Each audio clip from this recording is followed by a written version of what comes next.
Olá, meus amados irmãos, meus amigos, muito boa noite. Que a graça e a paz do Senhor estejam com cada um de vocês. Prazer imenso poder retornar às nossas lives com o objetivo de comunicar o Evangelho. Hoje eu estou aqui com vocês no Instagram e também aqui na plataforma do YouTube, através do canal da Fateluz. Sejam bem-vindos, quem está chegando agora.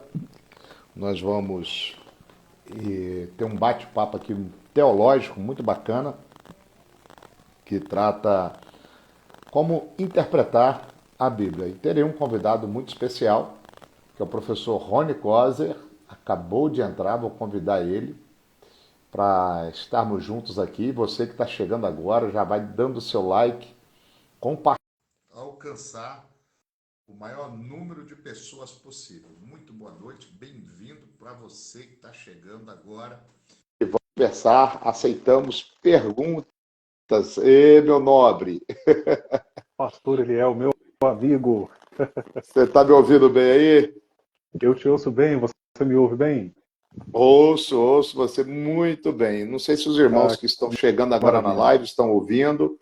Dá um ok aí, quem está chegando, boa noite. Deixa o seu like, sua curtida, seja o instrumento de Deus para compartilhar a comunicação do Evangelho a inúmeras pessoas desse Brasilzão aí, ó. E nós vamos ser sinceros aqui nas respostas, nas perguntas. Vamos deixar compartilhando aqui com os irmãos. Vai ficar tanto na minha rede quanto na rede do Rony, disponível para que eles possam rever.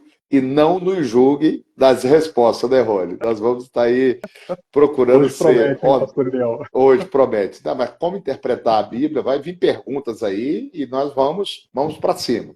Sim, prazer para quem está chegando agora, seja bem-vindo. Aqui é Pastor Eliel de Souza e estou acompanhado aqui do doutor Rony, professor em teologia e amigo. Nós temos compartilhado um pouco das nossas experiências em Cristo e nós conversamos aí durante a semana, falamos, vamos fazer uma live? Vamos. Combinamos de estar aqui hoje para falar sobre hermenêutica, como interpretar a Bíblia. Suas considerações iniciais, Rony? Pastor Eliel, quero começar agradecendo por mais uma vez me estender o convite para estar com você aqui nesse bate-papo muito legal. Acho isso aqui fantástico e para mim é um espaço de sentido existencial, né? Porque compartilhar, você tem algo que dá sentido à minha existência, Eliel, é justamente compartilhar, poder levar as pessoas aí um pouquinho do nosso conhecimento, sempre no desejo de servir. E a todos vocês que estão conosco aqui também, meu agradecimento pela presença aqui na live, meu abraço a alguns irmãos, inclusive, que já até enviaram perguntas, né? Já mandaram perguntas. Pastor Zilmato chegou aí agora, hein? Que legal. Muito bom ter vocês aqui com a gente, viu?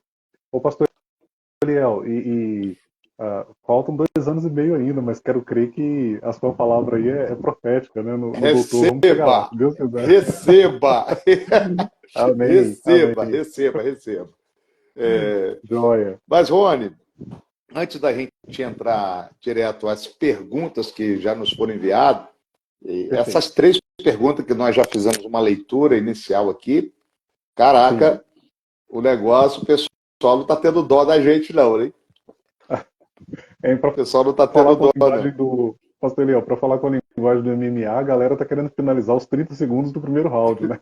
Exatamente, não quer deixar o cara respirar, não. Quer dar um gancho logo no queixo, logo, tipo que o McGregor fez com o nosso amigo lá, o José Aldo, né? Gente boa demais. Galera, prazerão, Henrique Mídia, um grande abraço, querido. Seja bem-vindo. Gente, vai dando o seu like aí, vamos impulsionar essa live e compartilhe ela para alcançar mais vidas. O tema da nossa live hoje é como interpretar a Bíblia. Interpretar a Bíblia. Muito obrigado, querido. Muito obrigado. A gente sabe que estamos vivendo um período desafiador e a gente vê uma necessidade, muita gente está tendo a necessidade de falar. E também é um tempo assim muito perigoso, que chegou o momento é o tempo do recorte. É o tempo do recorte. A pessoa não entende de algo, ele ouve um recorte e alguém fala com propriedade ele pega aquilo como um fato sem olhar o todo. Uhum. E isso tem acontecido em muitas questões bíblicas. Eu falo, exemplo, eu estou respondendo algumas questões bíblicas aqui no meu canal, no canal da Fateluz, e procuro ser sucinto e objetivo nas respostas, e eu vejo as pessoas muito armadas quanto à escritura. Um exemplo, eu falei recentemente sobre a graça de Deus, que a graça é o fato de que Deus nos aceita do jeito que nós somos. Isso é graça. A justificação é o fato que Deus me aceita como eu de fato eu sou. E uma vez que eu entendo que Deus me aceita do jeito que eu sou, eu também passarei a me aceitar. Aí, logo em seguida, alguém leu isso, ouviu isso, não olhou, ele olhou só uma resposta e já veio armado, dizendo o seguinte: então, o que fazer? Quer dizer que Deus me aceita do jeito que eu sou, mas eu sou dependente do álcool, sou dependente da droga, sou viciado, e ele vai me aceitar desse jeito? Eu não tenho que batizar, eu não tenho que fazer nada? Eu falei, rapaz, você já está indo para os finalmente. Boa. Você já está indo para os Boa. finalmente. Eu estou na preliminar. A preliminar do encontro com Deus é o fato que Deus aceita você do jeito que você é. Mas é impossível você ter um encontro com Deus, permanecer do jeito que você está. Logo que a vida de Deus te abraça, você vai se tornar uma nova criatura, e a grandeza do Evangelho é levar você a se tornar uma pessoa melhor, um ser humano melhor. Então, estamos tendo esse desafio do entendimento bíblico, e a pergunta é, como interpretar a Bíblia? Vamos nesse início de uma forma simplória, inicialmente para a gente começar. Que caminhos um leigo, um cristão maduro, um cristão avançado, ele pode trilhar, qual o caminho que ele pode trilhar para interpretar a Bíblia com uma certa segurança e sem equívocos? Que equívoco vai ter? A gente sabe. Mas o mínimo possível. Caminhar numa direção mais segura e que seja boa não só para um, mas para o bem coletivo. Muito boa pergunta, pastor Eliel. De maneira bem objetiva, eu quero dar aqui algumas sugestões. A primeira sugestão, e você, pastor Eliel, sabe em primeira mão, porque eu mandei o artigo para você ler, é justamente nós lermos a Bíblia pelas vias da humanização. Pastor Eliel, se eu leio a palavra de Deus e me torno, e isso de algum modo reflete ou produz um comportamento religioso que é violento no campo simbólico, que é excludente, que não produz a caridade, que não produz perdão, então eu ousaria dizer que essa leitura é uma leitura equivocada. Então, a primeira sugestão é ler a Bíblia entendendo que a leitura da Bíblia me torna mais humano, mais solidário. A segunda dica que eu dou, pastor Eliel, é ler a Bíblia através do evento Cristo. Nós até conversamos antes aqui da live, eu não vou colocar aqui nos termos em que o pastor Caio Fábio coloca, né? Porque, honestamente, pastor Eliel, eu não sei o que ele compreende quando ele fala que Cristo é uma chave hermenêutica para a interpretação da Bíblia. E aqui não é uma crítica nem um endosso, porque eu realmente não sei, eu nunca parei para ouvi-lo quanto a essa questão em particular. Mas acredito que muitos teólogos concordarão comigo quanto ao fato de que Cristo ele é, sem dúvida, um evento, o evento fundamental, inclusive para a interpretação dos textos bíblicos. Se nós formos olhar para o evento Cristo de uma perspectiva conservadora, mais ainda. Eu me lembro, inclusive, de um texto do Lawrence Olson, que é um teólogo assembleiano muito conhecido, escreveu O Plano Divino através dos séculos. Esse livro foi Sim, esse livro eu li ele. Sim, best-seller, né? Ele fala uma coisa muito interessante nesse livro, que é o seguinte, ele diz, olha, nós olhamos para os eventos do Antigo Testamento em termos de uma retrospectiva, mas à luz de Cristo, percebe? E os eventos futuros, em prospecto, também através de Cristo. Então, Cristo entendido aí como um centro, vamos dizer assim. E claro, aí a terceira e última dica que eu vou dar para a gente começar aqui esse diálogo é ler a Bíblia apropriando-se dos instrumentos da hermenêutica e, por que não dizer, da exegese. Né? embora eu reconheça que a maioria dos cristãos não necessariamente vai fazer um caminho de especialização em exegese, fazer esse trabalho científico. Mas assim, pastor Eliel, eu defendo a transposição didática da hermenêutica para a vida da igreja. Então, por mais que não necessariamente eu me torne um exegeta profissional, um hermeneuta profissional, eu posso ler livros de hermenêutica, considerar os seus princípios e aplicar isso na minha interpretação da Bíblia Sagrada. Então, Falando em algumas hermenêutica, provocações, né? falando em hermenêutica, eu até fiz uma anotação aqui muito bacana do pensamento do. Eu tenho dificuldade de pronúncia de alguns nomes em inglês. É o Grant Bem-vindo ao clube. Osborne. Grant Osborne, do livro A Espiral Hermenêutica. Recomendo, é um livraço, tá? Para quem quer entender. Ele diz o seguinte, que há três perspectivas essenciais para o adequado entendimento da tarefa de interpretação, da tarefa interpretativa das escrituras, né? A primeira perspectiva sobre a hermenêutica, ele declara o seguinte, que a hermenêutica, em primeiro lugar, ela é uma ciência. Você concorda? Concordo. Mas não E ele diz o reduz a seguinte, definição não reduz. isso, né? A primeira perspectiva é que ela é uma ciência, porque ela possui leis de interpretação, né, disciplinas correlatas, Sim.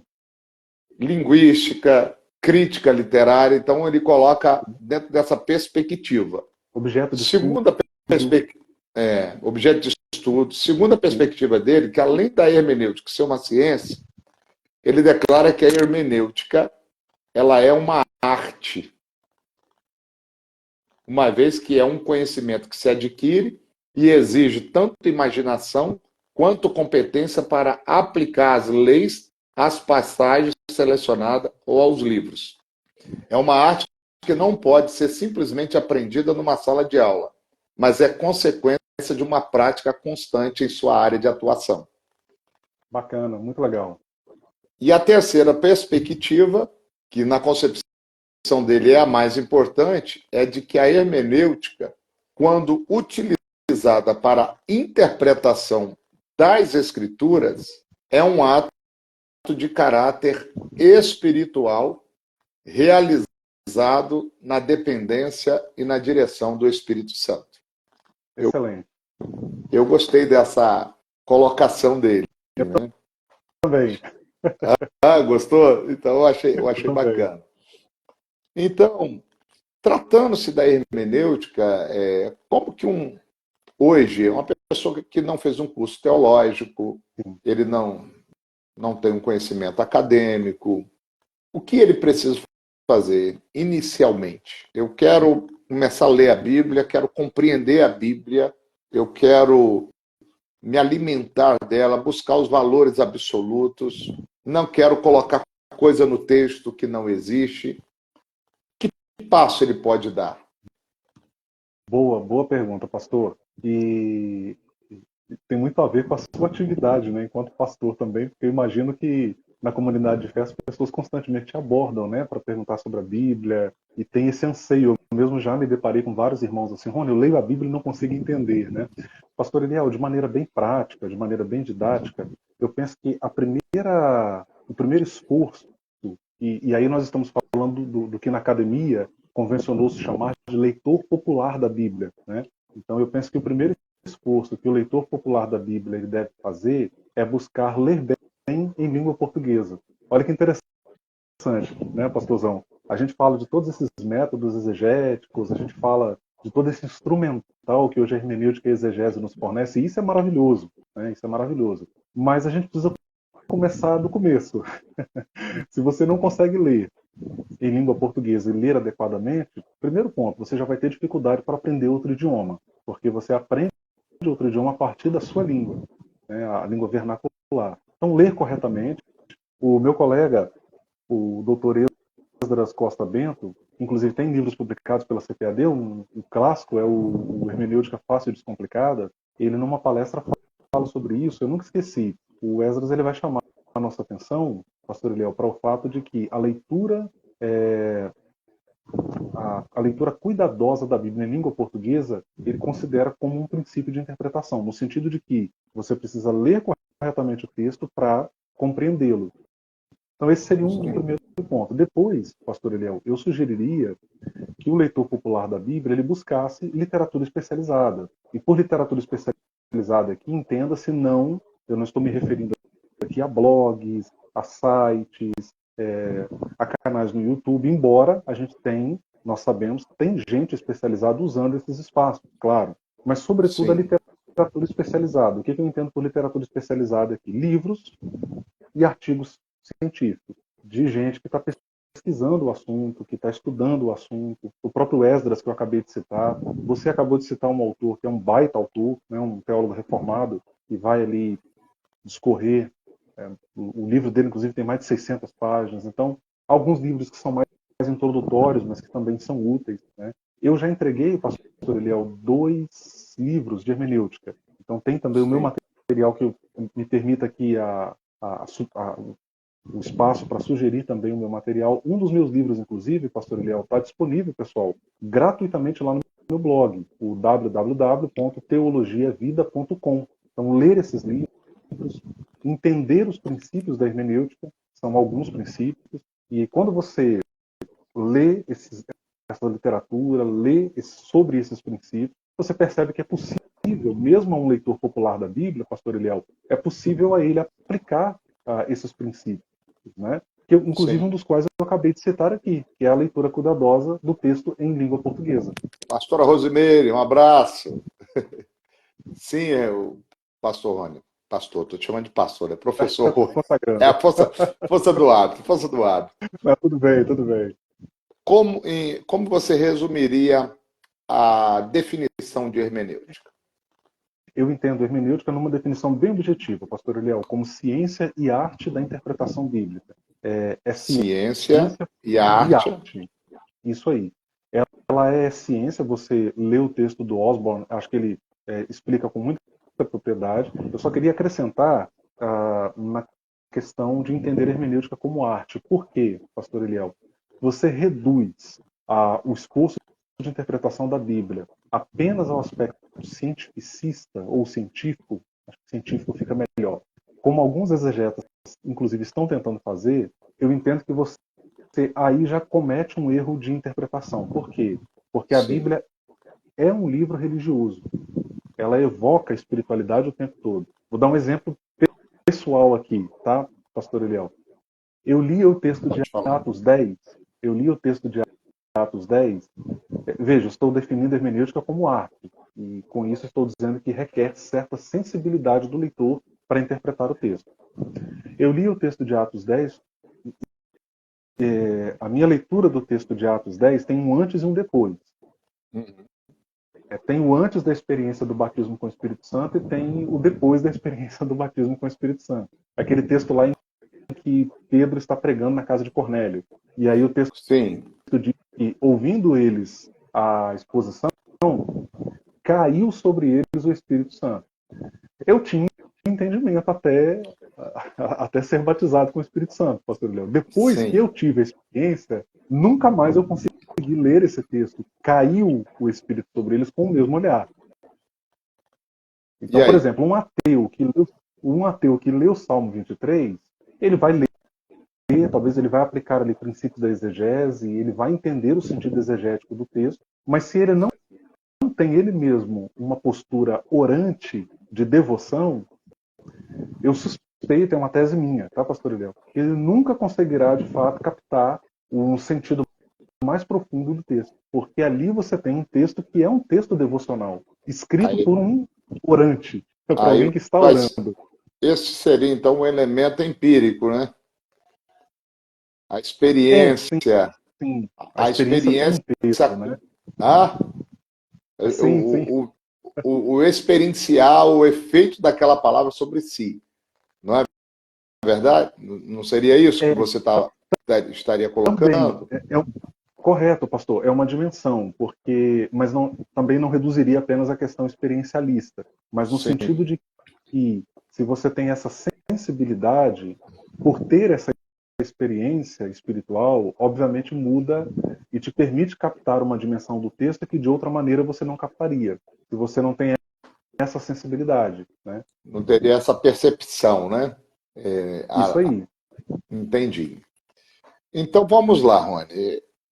Uma vez que a hermenêutica ela é uma ciência, ela é uma arte, para nós cristãos que temos as escrituras como regra de fé e procuramos no nosso dia a dia pautar a nossa vida de acordo com os princípios elementares das escrituras, quando eu falo dos princípios, eu estou me referindo aos valores universais e absolutos da mesma. Entendo que há textos que eu vou olhar para ele será apenas de um conhecimento de uma situação vivida em uma época. Um exemplo, lá em Levítico, no capítulo, não me lembro mais o capítulo, talvez você lembre, mas eu vou citar o fato. Em Levítico diz o seguinte: pega o seu filho rebelde, Sim. leva para fora e apedreja-o. Sim. Você lembra dessa passagem? Na verdade, o pastor Eliel, se eu não estou equivocado, é Deuteronômio 24. É Deuteronômio, isso, Deuteronômio 24. Mas não vou citar o capítulo, mas está lá na lei. Né? Está na Está na Torá. lei, está na Isso. Bíblia. E a gente tem que ter. Eu vejo muito um clichê, uma fala que é utilizada para legitimar algumas coisas dentro do nosso contexto, dentro do nosso seio. Às vezes eu vou em tal lugar, alguém pergunta, mas isso é bíblico? Nós usamos, o que a gente vai fazer precisa ser bíblico. Será que tudo que nós vamos fazer tem que ser bíblico? Um exemplo, isso que eu te citei é bíblico, não é? É, sim. Mas essa prática é legítima hoje? Você pega um filho rebelde, leva ele para o lado de fora e apedreja ele porque ele é rebelde, ele é desobediente. Então, como que eu vou ter que lidar com uma questão dessa ao ler a Escritura?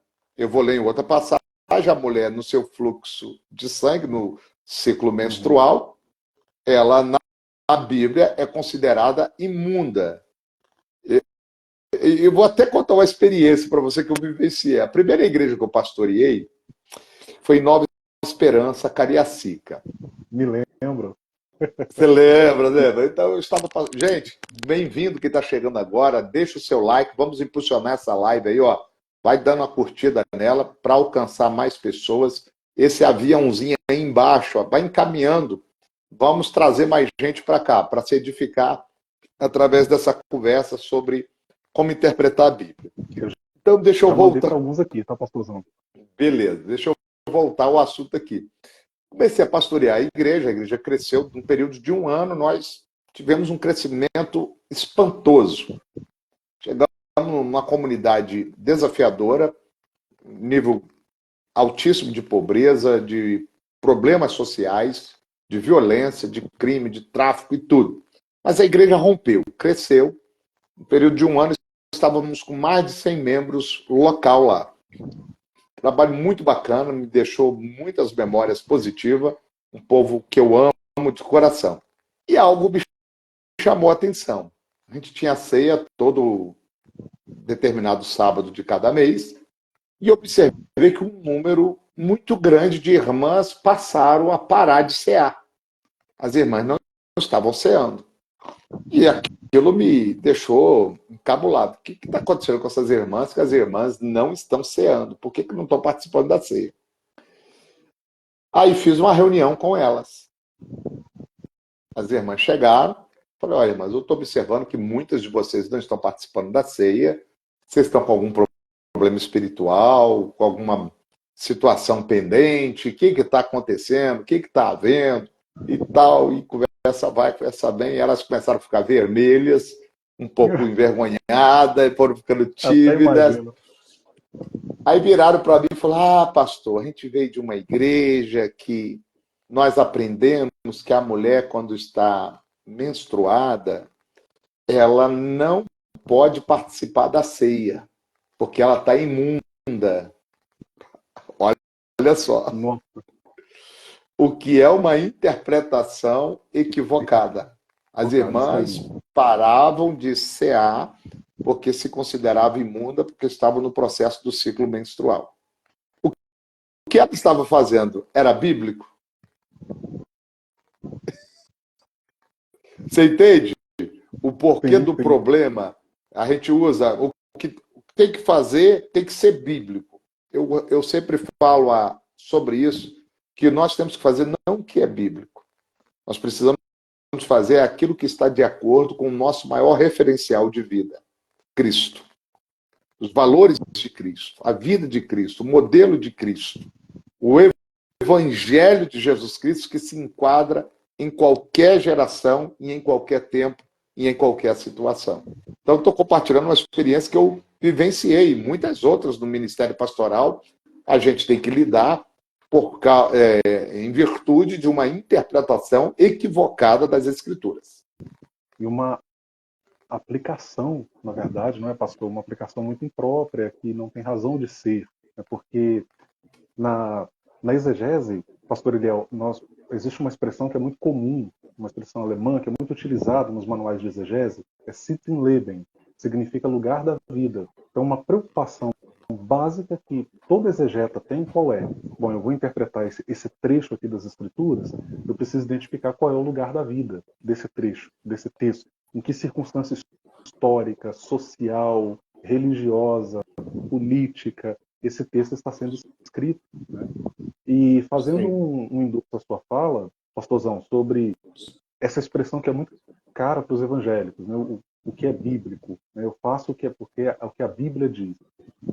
Aí eu vou citar um biblista católico chamado Carlos Mesters. Ele está muito idoso, já está na casa dos 80 anos, e ele fala algo assim que me parece de um discernimento muito grande, pastor Eliel. Ele diz o seguinte: Deus nos deu 2 livros. Deus nos deu a Bíblia, que é a sua palavra, a Bíblia Sagrada, que nós amamos, que nós temos como fonte para nos instruir para a vida, 2 Timóteo 3, 16 e 17, né?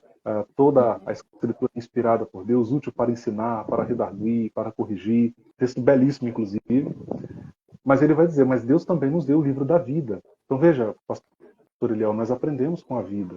Infelizmente, o movimento evangélico, ele não escapou a um fenômeno que está presente nas 3 grandes religiões mundiais, que são o cristianismo, o islamismo e o judaísmo, que é o fenômeno do fundamentalismo. E uma característica do fundamentalismo, pastor Eliel, é fazer uma leitura da Bíblia muito literalista, muito ao pé da letra, e fazer esse esforço para aplicar os textos bíblicos de maneira, muitas vezes, irrefletida e que não respeita a condição de vida do próprio leitor. Né? Então, praticar a Bíblia não necessariamente, pastor Eliel, demanda aplicar de maneira rígida todos os seus textos. O próprio Cristo não fez isso. O próprio Cristo ele vai superar determinadas práticas que faziam parte do judaísmo e que o judaísmo buscava suporte no Antigo Testamento para sustentar. Né? A guarda do sábado, por exemplo. Né? Jesus vai romper com isso. Então a própria Bíblia, ela me dá suporte, pastor Eliel, para dizer que nem tudo deve ser aplicado de maneira rígida. Né? Por exemplo, a gente olha para o... Alguém pode dizer assim, Rony, mas isso está muito claro para nós em relação a textos do Antigo Testamento, mas vamos para o Novo. Tem coisas no Novo Testamento, pastor Eliel, que não faz sentido nós praticarmos. Exemplo, o silêncio da mulher na comunidade de fé. Convenhamos aqui, eu estou aqui falando com um pastor assembleano. Eu acho que nisso você vai concordar comigo, pastor Eliel. A mulherada carrega a Assembleia de Deus nas costas. A mulher tem um papel fundamental. Não faz sentido eu impedi-la de ensinar, de pregar na comunidade de fé. Inclusive, né? Eu consagro pastora. Olha que legal, que bacana. Muito eu consagro pastora, consagro diaconisa. Eu tenho trabalhado. Paz do Senhor para quem está chegando agora. Sejam bem-vindos. Paulo do Pará. Professor Paulo é do Pará? Do Pará. Tá aí um cabra bom para você convidar, viu, pastor Eliel? Olha muito aí. Bom. Excelente escritor. Seja bem-vindo. Não esqueça de deixar o like de vocês aí, vai dando um joinha, vai dando like, vai compartilhando a live, vamos alcançar mais pessoas. Inclusive, eu tenho trabalhado para fazer a inclusão das mulheres no ministério. Hoje eu estou com uma equipe de diaconisa nas nossas igrejas, bem atuante, tem desenvolvido um trabalho de muito comprometimento. Ela já exercia o ministério sem receber o título, que o Ministério Feminino, a União Feminina, o Círculo de Oração, para mim, em minha concepção, a líder do Círculo de Oração é uma pastora. Ela já faz o trabalho de um pastor, visita, ora, aconselha, aconselha, pastor Eliel? trabalha até mais do que os pastores, essa é a realidade. Então, eu acho que a igreja tem que romper, porque no contexto de muitos livros escritos nas Escrituras, foi num contexto que a mulher não tinha voz. A mulher não tinha voz. Hoje a mulher tem voz. Nós evoluímos, de alguma maneira, na inclusão da mulher. Há 100 anos atrás, a mulher brasileira não podia estudar. Era proibida de estudar. Hoje as mulheres estão administrando bancos, faculdades, e por que não igrejas? Sim. Por que não? Sendo que elas se dedicam, elas se doam, será que elas só servem para limpar o templo?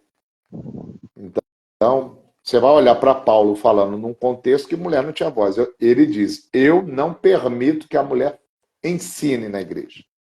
Isso é uma opinião pessoal do Paulo, dentro de um contexto de uma sociedade machista que a mulher não tinha voz. Vai ser divergente, nós vamos ver pessoas que vão querer pegar uma leitura nua e crua e dizer que na Bíblia o ministério pastoral é só para homens. Como que você responderia isso hoje? Pastor Eliel, até é interessante você falar isso, porque eu me lembro de um pastor, ele foi no Facebook e deu uma alfinetada. Eu não encontro na Bíblia mulher pastora, justamente ancorado nessa ideia de que não, nós fazemos tudo, tem que ter base bíblica, eu tenho que encontrar um suporte na Bíblia, né? Aí eu fui escrever embaixo, eu também não encontro pastor presidente. E para quem não é assembleiano, né, deixa eu até explicar isso aqui, né, pastor Eliel, é importante de ter esse cuidado, porque tem não assembleianos aqui nos assistindo. Na Assembleia de Deus existe uma estrutura hierárquica, e o pastor presidente é o topo, né, pelo menos a nível tem um presidente da convenção, né, pastor Eliel? Só para simplificar, Claro. a reforma protestante, que começou em Lutero e muitos outros pais da reforma, Lutero foi o que mais ganhou notoriedade, né? Ficou mais. Sempre se fala mais do Martim Lutero. Porém, a partir da reforma, surgiu as igrejas evangélicas, chamadas, conhecidas anteriormente como protestantes. O que a reforma fez? Ela mudou algum entendimento da escritura, viabilizou a escritura para a mão dos fiéis, para que cada fiel tivesse a palavra em suas mãos e que não fosse somente um líder religioso, padre ou pastor ou um monge que ensinasse.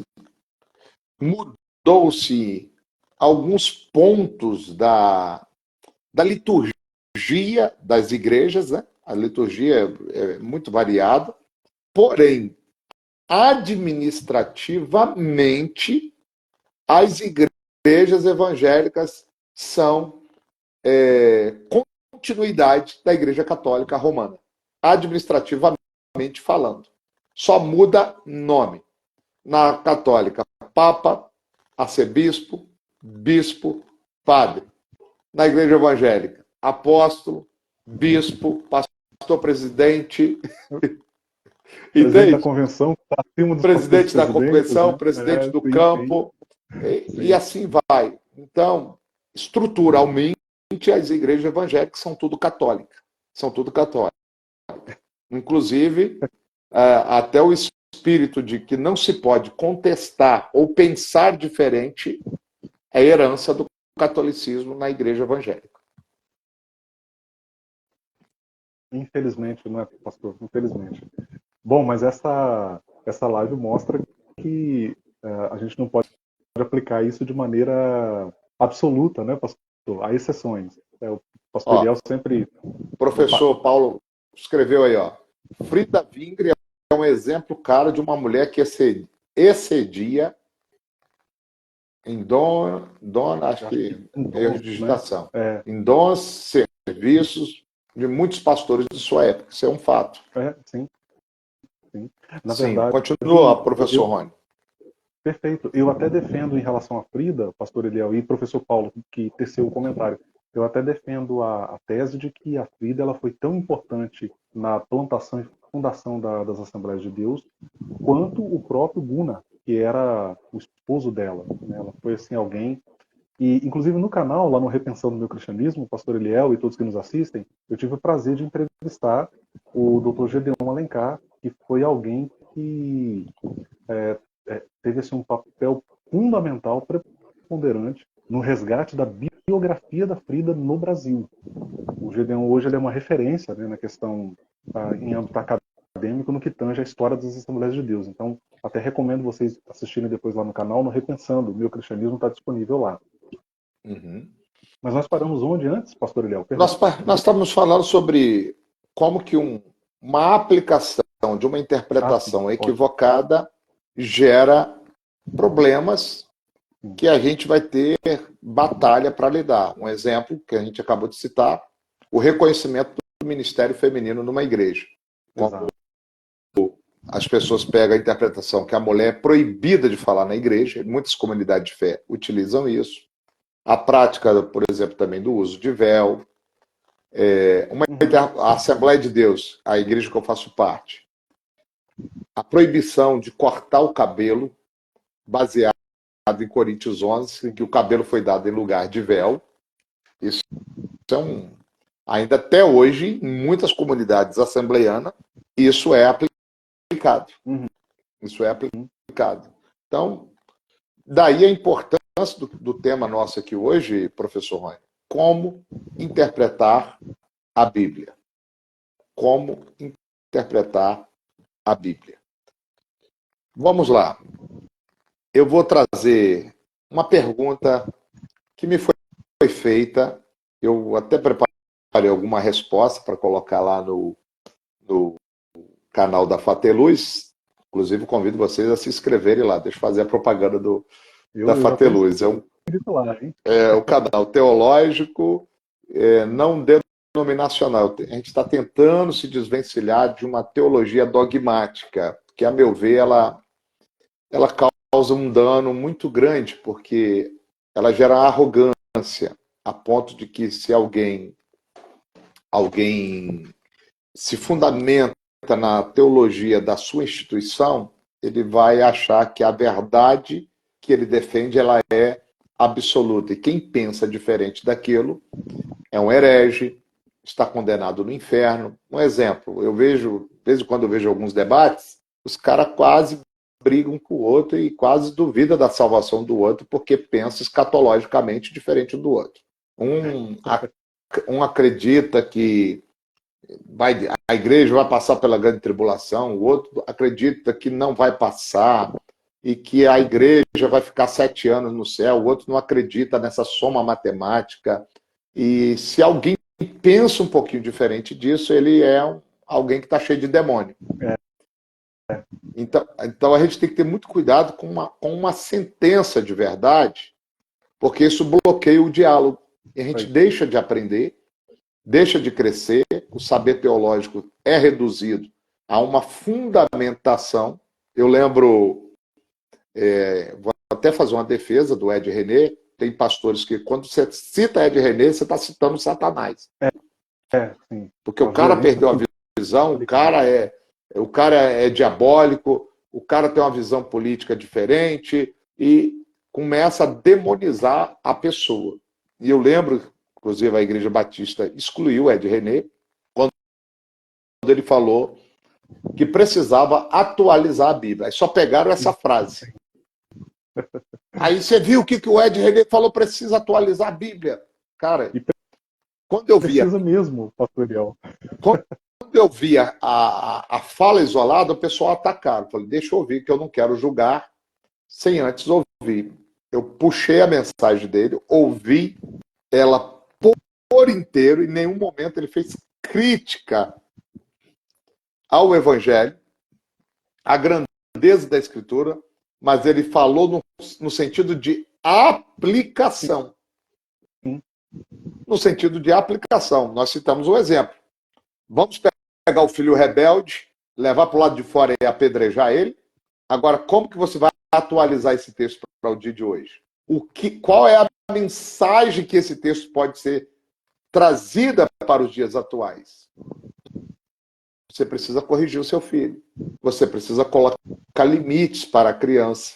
Não no sentido de matar, de espancar. Eu sou um exemplo que eu criei os 3 filhos que eu tenho, nunca bati nos meus filhos. Nunca bati. E eles me respeitam. Nunca foram mal criados, mas coloquei limites. Procurei educá-los de uma maneira que tivesse limites e que eles viessem me respeitar e que forjasse o caráter deles. Então, a atualização diz respeito em que contexto se aplica a mensagem que está sendo passada por essa palavra. E aí as pessoas olham uma fala isolada e é herege. Alguém vai falar que eu e você somos hereges diante das respostas que nós vamos dar aqui hoje. Pode ter certeza disso. Perdemos o Espírito Santo, perdemos a visão. E eu, desculpe o que eu vou falar, não estou nem aí se você vai pensar isso. Tá? Não estou nem aí. Nós vamos estar... Ali, ó. Eu estou desviado porque eu estou usando barba, né? Argumentando sobre o uso de barba, ele dizia que não há nenhum Osama Bin Laden da igreja para usar barba. Um outro equívoco de interpretação bíblica. Que pegaram lá que se José teve que raspar a barba para falar com o faraó, não é? Nasceu esse aplica. O que será diante de Jesus, né? O que será Paulo está escrevendo ali, pastor Eliel, o bigode, que realmente é contrassensual. Muitas vezes as questões dogmáticas, elas são contrassensuais, né? Por exemplo, a questão da barba, pastor Eliel. A barba não pode, mas é comum pastores usarem bigode. Mas qual a explicação para isso? Qual a explicação moral, ética? Não faz sentido, não, né? A questão do cabelo comprido. Você imagina, pastor Eliel, a mulher que tem o cabelo, que o cabelo dela não é liso. Eu não sei, porque essa parte de estética eu sou muito ruim, mas acho que vocês entendem. O cabelo dela não cresce lisinho para baixo. E ela tem que cortar, porque senão vai ficar muito grande. Então, percebe? Eu penso, pastor Eliel, que o estudo da Bíblia deve ser sempre seguido de bom senso. Não é uma aquilo que você falou no início, a humanização. Isso aí. É pensar. Isso aí. O ser cristão, o ser bíblico é ser um ser humano melhor. Exatamente isso aí. Pastor Eliel, a aplicação rígida e inflexível de dogmas, ela desumaniza. Imagina, por exemplo, você é pastor de uma igreja, já estive lá várias vezes, aí você recebe um convite de uma família, você vai lá orar por essa família, uma família não evangélica, não cristã, etc. Aí ali tem uma pessoa que está acamada e ela decide receber Jesus como Senhor da sua vida. Recebe Jesus, está acamada, não pode participar do ritual do batismo, mas ela quer ser batizada. Então, veja, para mim não faz sentido você negar a ela o batismo por aspersão, e várias denominações, inclusive, consideram isso como uma possibilidade, né? E vão lá e batizam a pessoa por aspersão. Aquele crente muito dogmático, muito radical, não, esse batismo não vale. Então, ele se concentra na fórmula e não no sentido do batismo. Para ele, o que é importante é a fórmula do batismo e não a mensagem do batismo. Eu tive uma experiência sobre isso. Antes de você contar, deixa eu só citar um exemplo aqui de como isso é problemático. Na pandemia, tinha muita gente entrando em parafuso porque não conseguia participar de um culto remoto e achava que um culto remoto era menos válido do que o culto presencial. Claro, convenhamos, né? Esse contato humano, calor. Claro, ele tem o seu lugar, ele é muito importante. Mas eu entendo que o fato de eu estar reunido a uma comunidade de fé através do recurso virtual não é menos legítimo. Isso é apenas o formato, mas não deixa de ser culto por isso. Mas eu conversei com irmãos que eram tão radicais, não, isso não é culto, né? É a defesa irrestrita de uma crença sem considerar outras variáveis, sem considerar outras possibilidades. Então, não é assim que se deve fazer teologia. Prossiga, pastor. Só Você ia falar da experiência, aproveitando, né? eu já vou contar, só a colocação do professor Paulo ali, ele falando que a Deus e Amor tinha regras mais rígidas do que a Assembleia ainda, e tinha um regimento Verdade. interno do que podia e o que não podia, né? Convenhamos, essas regras criadas, pautadas, que é chamado de usos e costumes, ela gera, na realidade, um elemento de segregação, É, falta de foco em Cristo, foca nas regras, e as pessoas passam a deixar de viver as suas vidas para viver a vida dos outros, vigiando um ao outro e falando do que um fez, do que o outro deixou de fazer. É uma policiamento situação moral. muito opressora. Mas sobre o batismo, voltando aí à questão do batismo, eu estive na comunidade de Ascioli, fazendo uma visita. Lá tinha uma senhorinha de 93 anos. A vida inteira frequentou a comunidade da Igreja Católica e tal. E o filho dela tinha vindo para a igreja, já era um obreiro, e pediu que eu fosse orar, porque a mãe dele estava ruinzinha de saúde, não estava convalescendo no leito. Fui lá, orei pela senhora, orei, abençoei a vida dela, e eu geralmente faço uma visita sem chamar os outros para a nossa igreja, não tem nenhum interesse nisso. Você está ali para levar o evangelho, levar a mensagem, levar o amor de Cristo e um conforto espiritual para aquela família. Acabei de orar, li o texto, pronto, não fiz apelo. Ela foi e me chamou. Falou, eu quero entregar minha vida a Cristo. Olha só. E falou, e eu quero batizar. Na mesma hora. Uhum. Falei, você quer batizar quando? Ela, agora, hoje. Peguei um balde de água,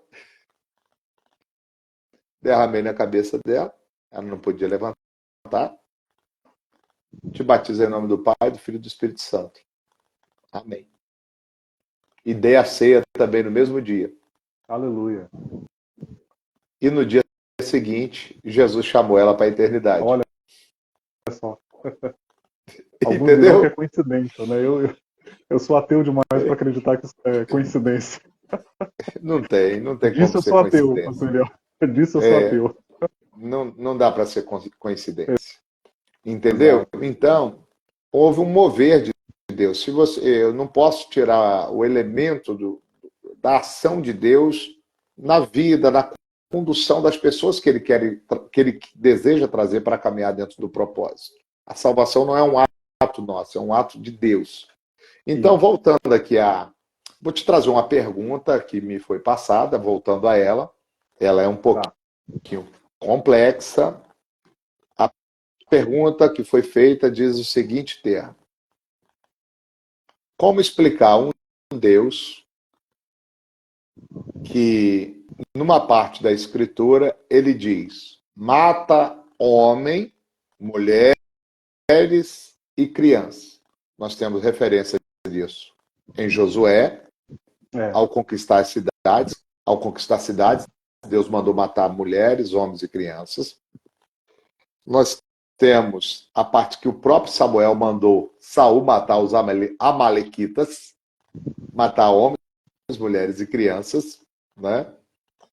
Aí, inclusive, recentemente, uma pessoa comentando sobre a guerra de Israel, defendendo o fato de soltar as bombas nos hospitais e não quer saber se tem crianças ou não. Israel foi atacado, então tem que matar as crianças também dos palestinos. E está na Bíblia que Deus mandou matar homens, mulheres e crianças. Usou esse termo também. Aí vem a questão: como que Deus manda matar homens, mulheres e crianças? E na outra parte, esse mesmo Deus diz: amai os vossos inimigos. E aí? Pois bem, pastor. Pergunta quente, hein? Gente, Pergunta quente. Mas eu penso, pastor Eliel, que nós temos algumas respostas possíveis para essa questão. Eu acho que eu já dei uma dica, que é, primeiro, considerar o Sittenleben das passagens bíblicas, ou seja, esse lugar vivencial.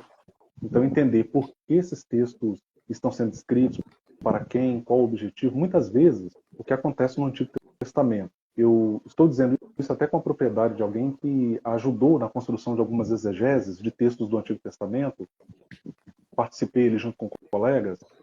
Então, o que a gente percebe? Muitas vezes, pastor Eliel, o narrador, o cronista de uma passagem do Antigo Testamento, ele está inserindo ali determinada narrativa ou construindo determinada narrativa, e essa narrativa pode ser a legitimação de algo que está acontecendo no reino, na religião. Ele pode estar fazendo uma crítica a uma outra tradição interpretativa ali dos textos, porque os textos eles vão se somando, né? Então você tem sacerdotes que estão produzindo textos e muitas vezes eles estão reagindo a outros textos que já estavam disponíveis na sua época. Então você tem isso acontecendo no Antigo Testamento. Eu me lembro até de uma exegese que nós fizemos do livro de Juízes, capítulo 17. Esse texto, inclusive, a gente deve até publicar ele como artigo científico. Então esse é um olhar possível. Ou seja, pastor Eliel, a gente olhar pelas lentes da exegese. Você vai para a exegese, vai analisar o texto e você vai ver que aquele texto ali ele está atendendo, por vezes, a intenções do narrador. Então ele escreve a história e coloca na boca de Yahvé. Ele coloca na boca de Deus. Mas Deus está mandando fazer. Percebe? Então esse é o papel do narrador. Do narrador. Pode ser que seja isso, tá, pastor Leandro? Não estou dizendo que é o caso ali dessas passagens, mas é uma possibilidade. Uma isso possibilidade. Acontece. Isso aí. O Paul Ricoeur, que é um filósofo francês, ele, enquanto fosse filósofo, se interessava pela exegese, pelas Sagradas Escrituras, que ele era de tradição protestante, né? Ele vai dizer o seguinte, olha, numa narrativa sempre tem um narrador. Então é interessante que a gente olha para as passagens da Bíblia, a gente identifica personagem principal, a gente identifica discursos, ditos, frases, contextos, e a gente esquece que tem alguém que está escrevendo. E esse alguém que está escrevendo, ele está colocando o olhar dele, pastor Eliel. Então isso é muito importante. Uma segunda dica que eu gostaria de dar para responder essa questão, pastor Eliel.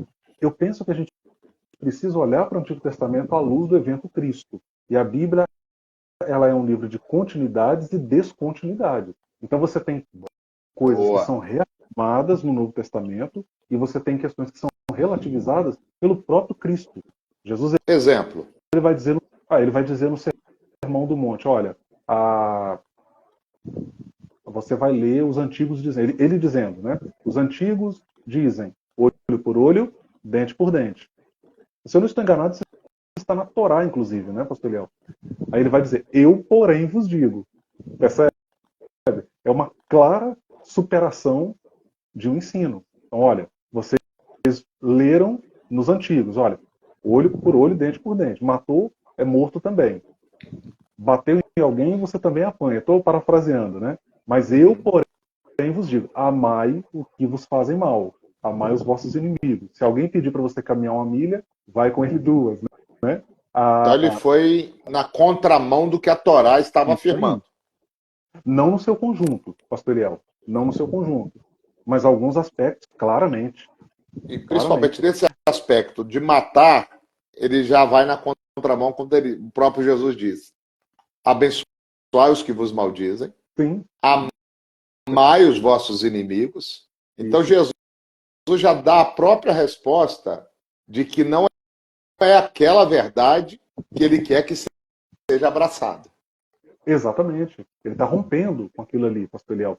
Outro exemplo interessante é a questão, pastor Eliel, quando Jesus fala Marcos 7. Marcos 7 é um exemplo, porque ali, olha que interessante, ele contrasta com os ensinamentos, a palavra de Deus com os ensinamentos dos judeus. Vocês invalidam a palavra de Deus com a vossa tradição. Um outro exemplo possível de disruptura é na quebra do sábado. O sábado tinha um peso civil e religioso muito grande. Claramente, Jesus quebra o sábado. Mas ele quebra o sábado em que sentido? Né? Na observância rígida da lei. Se a gente for olhar o comportamento de Jesus, o que ele está buscando fazer, aliás, ele faz isso diversas vezes, é resgatar a essência da lei. Né? No sentido de que a vida humana ela está acima da instituição. Então, a instituição lei, ela existe favor da vida humana, só que os religiosos inverteram isso. E qualquer coincidência hoje não é mero... Né? A religião, muitas vezes, ela faz isso. Ela acaba por colocar o dogma acima da vida humana. Né? Veja, por exemplo, as testemunhas de Jeová têm como dogma, isso aqui não é uma crítica irrefletida às testemunhas de Jeová, porque o movimento evangélico, né, ele Um também tem ali abraço, Adiclésio. Adiclésio, meu amigo do peito. Um abraço, queridão. O movimento evangélico, o judaísmo, a Igreja Católica, mas você está como um exemplo. Veja, pastor Eliel, a questão da não transfusão de sangue, que eles não praticam, que eles não fazem. Então, mesmo em situações em que uma testemunha de Jeová precisa de transfusão, você tem ali uma ala dentro do movimento que vai insistir em não fazer. Ou seja, é um exemplo possível de como que a religião, às vezes, ela coloca o dogma acima da vida. Né? A própria igreja evangélica faz isso, né, pastor Eliel, muitas vezes. Aliás, com muita frequência. Um exemplo, a observância rígida de contribuição financeira. Alguém já chegou para mim e falou assim, não, Rony, se tiver faltando coisas básicas dentro da minha casa, eu não deixo de entregar o dízimo, porque eu creio que Deus vai cuidar, que Deus vai prover, então eu vou entregar o dízimo ao custo do cuidado com a família. Entende, pastor Eliel? E veja, eu não sou contra a contribuição financeira, já te disse isso em particular e já disse isso também abertamente no meu canal, né? Eu sou super a favor, aliás, eu sempre contribuí, pastor Eliel, sempre fui dizimista, sempre fui ofertante, sempre, eu amo contribuir, né? Então, só que eu entendo que se eu preciso escolher entre o bem-estar da família e a contribuição financeira na comunidade de fé, veja, se eu precisar escolher, né, eu entendo a família em que primeiro a lugar. vida humana, isso aí, a vida humana tem que estar em primeiro lugar, né? Eu estou de acordo. Então, veja bem, dentro dessa pergunta que eu coloquei, parabéns aí pela sua resposta, foi Obrigado. bem esclarecedora, já houve aí um caminho a ser trilhado. Sim. Uma outra situação que a gente pode ponderar, que muita gente não sabe, que é o processo da compilação das Escrituras. Sim. Nós temos que o Antigo Testamento é uma obra, no sentido de reconhecimento. O judaísmo ignora o Novo Testamento. Uhum. Você sabe disso, né? Sim. O Novo Testamento, pelo judaísmo que não tem em Yeshua, Jesus Cristo, ele como Messias, eles não consideram o Novo Testamento. A Bíblia deles ainda é a Torá. Correto? Um adendo, pastor Eliel, na verdade o Taná, porque Torá corresponde ao Pentateuco, né? Sim. O cânon judaico, ele compreende todo o que seria o nosso Antigo Testamento, na verdade. Sim. Então eles abraçam, aceitam o Antigo Testamento. Ok? Correto, isso aí. Correto. Então, o Antigo Testamento, no estudo que eu fiz do método analítico, crítico, histórico das Escrituras, e não é toda pessoa, vou abrir um parênteses, nem toda pessoa está preparada para um estudo desse. Sim. Porque pode mexer com a fé dela, com as crenças, com os mitos. Nós temos muitos mitos que é importante não tocar nele. Isso é um fato. E tem coisas que a gente não compensa nem falar. Existem alguns mitos que são criados e a pessoa se apega àquilo para um motivo de esperança, né? De esperança mesmo. Mas no método analítico crítico histórico, eu pude perceber que o Antigo Testamento ele foi compilado, ele foi fechado, formado a partir do período pós-exílio, com a necessidade de criar um sentimento nacionalista e o estabelecimento de uma religião, que foi aí que surgiu o judaísmo, e onde se começou a criar as sinagogas para se ensinar a lei dessa religião, correto? Uhum. Então, dentro desse estudo método analítico crítico histórico, ele pontua que muitas passagens que para nós são complexas, porque, como é um exemplo, essa pergunta que nós acabamos de pontuar, um Deus que manda matar homens, mulheres e crianças, eu gostei da sua narrativa, da sua resposta, quando você disse que eu preciso olhar para quem escreveu. O cronista que está escrevendo, a pessoa que está copiando, ele tem uma narrativa do assunto.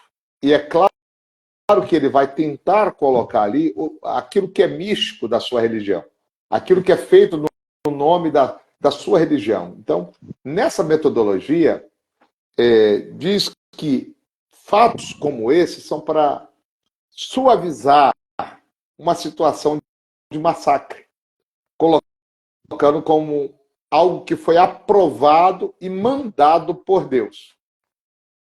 Isso é um ponto que é colocado.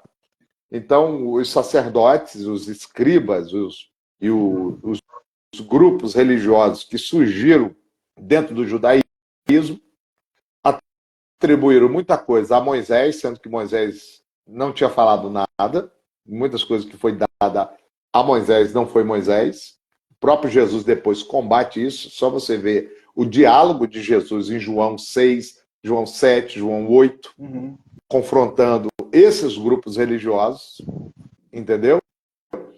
Então, eles utilizaram dessa argumentação para suscitar uma religião com o objetivo de controle social, que a religião tem um poder de controlar e manipular as pessoas, isso é um fato. Tanto é que os dois maiores poderes do mundo é a religião e o poder político. Não existe poderes maiores do que esse. E em nome desses dois poderes que se cria as maiores guerras que tem no mundo. As guerras surgem por causa dos poderes políticos e pelo poder religioso. Aí você mata em nome de Deus e atribui que Deus mandou fazer aquilo. É igual quando você persegue alguém na igreja. Olha, irmão, isso é para o seu bem. Deus mandou eu fazer isso com você. Legitima, não é, pastor Eliel? Você está legitimando um ato com viés de crueldade. Deus mandou eu fazer. E essa situação lá, Deus mandou matar mulheres e crianças. Eu me recuso, eu estou falando como um pastor. Como um pastor. Olha a seriedade dos pastores da Assembleia de Deus. Eu me recuso a aceitar e acreditar que Deus mandou matar crianças inocentes. Faz muito bem, pastor. Eu me recuso, até porque fere o próprio mandamento dele, que ele mandou Moisés escrever lá: não matarás. Pastor Eliel, permite um adendo? Permito. Existe uma obsessão, ela é um pouco velada, mas real. Não por isso menos real. Existe uma obsessão na religião por poder. Então você falar de um Deus que manda matar, um Deus que vai voltar em glória e vai selecionar um grupo de pessoas e o resto do mundo vai ficar aqui debaixo de juízo, sofrendo, gemendo, agonizando. Então esse Deus, ele retrata, na verdade, ou ele reflete, na verdade, uma compreensão muito equivocada, uma imagem que se tem que não corresponde ao Deus de Jesus Cristo. Aquele Jesus lá de Filipenses, capítulo 2, versículos 5 a 11, né? Olha, ele sendo Deus, ele na verdade, não teve por usurpação ser igual a Deus, mas ele vai se despir, e aí o Moltmann, Jürgen Moltmann, ele tem uma percepção muito interessante, porque ele olha para a cruz de Cristo e ele vê o Cristo na cruz como um Cristo solidário. Ele vê ali a solidariedade de Deus. Então, ao invés de focar naquele Deus, naquele Cristo triunfante, que volta em glória, metendo o pé no pau da barraca, matando todo mundo, destruindo nações, arregaçando o mundo inteiro, não. Ele prefere olhar para aquele Cristo que escolhe descer da sua glória e subir numa cruz. Mas ele sobe numa cruz para quê? Para se solidarizar com a humanidade. Por quê? Porque cruz é sofrimento, pastor Léo. A humanidade sofre. Então Cristo vem se colocar ao lado de uma humanidade sofredora. Então esse é o Cristo que nos é apresentado pelo Evangelho. Né? Esse Cristo não é compatível com esse Deus violento, que manda Não matar, dá. que manda destruir. Não dá, não dá. Exato, não E dá, contra não dá. É incompatível. diz o próprio mandamento que nós consideramos como valores universais, que são os 10 mandamentos. Sim, sim. Entende? Como se lá está escrito, não matarás. E lá ele manda, mata a mulher, mata a criança. Não, é muito contraditório. Muito obrigado, o Luciene, pelo seu comentário, pela consideração, viu? O Aqui pessoal colocou. tá comentando aí, pastor Eliel, tá Estão pegando fogo. participando. Queremos fazer o julgamento nosso, queremos a morte, exemplo, as pessoas que achamos que não tem salvação, mas na visão de Deus ele quer salvar. Exatamente. Sim. Exatamente. Deus não tem prazer na morte do ímpio, mas que ele se converta, que se arrependa. Olha aqui o outro aqui, ó. Se assemelha ao pastor que interpretou adultério ao invés de adúltera, no sentido de que o pastor Eliel falou, fazer em nome de Deus, faz porque Deus mandou. É isso aí. Então nós temos que ter essa cautela, porque aí eu gostei dessa análise crítico-histórica, porque fez muito sentido. Porque a pessoa está criando, está compilando a escritura, está escrevendo determinadas passagens, e em algum momento ele vai colocar um tom que favorece ao espírito da religião que eles estão criando. Porque a partir do farisaísmo, a partir do judaísmo, se você saísse da regra daquela instituição, você era apedrejado, você era morto, em nome de Deus. Sim. Jesus, você vê que Jesus não aceita. Quando ele leva uma mulher para ele, pega em pleno ato de adultério, se ela foi pega em pleno ato de adultério, por que levou só a mulher e não levou o homem? Olha só como que a situação é muito estranha. Jesus falou, quem não tem pecado, atire a primeira pedra. Então Jesus levou, ao invés de buscar o outro, olha para si, reflita, porque ninguém, cara, vamos ser sinceros, ninguém guarda os 10 mandamentos. Ninguém. Pastor Eliel, não. A gente não dá conta. E por mais que você... Um dos grandes problemas da espiritualidade hoje do evangélico brasileiro, pastor Eliel, é a arrogância religiosa. Essa é uma marca da espiritualidade do evangélico. Então ele se sente na condição de criticar, por exemplo, quem adulterou, porque ele nunca adulterou. Então ele se vê como... Só que, na verdade... Ele acha que ele nunca adulterou. Ele já adulterou, mas ele não quer assumir. Porque só acha que o adultério é o ato consumado. Isso. Eu costumo dizer, pastor Léo, que quando o assunto é pecado, a gente tem que descer da tribuna e sentar à mesa e nos nivelar. Eu, por exemplo, isso aí. Eu posso criticar o meu amigo que é alcoólatra e que não consegue largar o álcool, e aí eu critico ele, eu vou dizer que isso é apenas por questões morais, e vem com esse discurso duro. Mas eu me lembro, pastor Eliel, que há mais de 5 anos atrás, o médico mandou eu parar de beber café e até hoje eu não consegui. E eu me sinto moralmente capaz de criticar um alcoólatra. Você entendeu, pastor Eliel? Eu posso confessar o meu pecado aqui? Posso confessar o meu pecado aqui hoje? Inverteu aqui agora, né? Hoje eu tomei 1,5 garrafas de café. Pois é. Olha só. Não, mas no meu caso, então, pastor Eliel, não sei você, mas eu tenho recomendação médica por causa de um princípio de gastrite e labirintite, né? Eu tenho refluxo. Se eu consigo largar. Eu tenho refluxo. Ixi. Eu tenho refluxo. Tá transgredindo, hein? Você tá transgredindo. Exatamente, Luciana. A religião, mais do que a religião, a religiosidade, ela impede, de fato, o mover verdadeiro de Deus que se move por meio da sua graça. E a gente... eu estou lendo um livro, cara, deixa eu passar para vocês. Esse livro aqui é fantástico. O Evangelho Maltrapilho, de Brennan Manning. Evangelho Maltrapilho, Brennan Manning. Caramba, que livraço! Ele trata da graça, escandalosa graça. Aí, quando eu falei desse livro com uma determinada liderança evangélica, bem fundamentalista, falou: esse livro trata de quê? Eu falei: trata da graça. Cuidado com esse tipo de livro. A primeira coisa que ele falou: as pessoas, quando você fala graça, já se armam. Entende? Já se armam.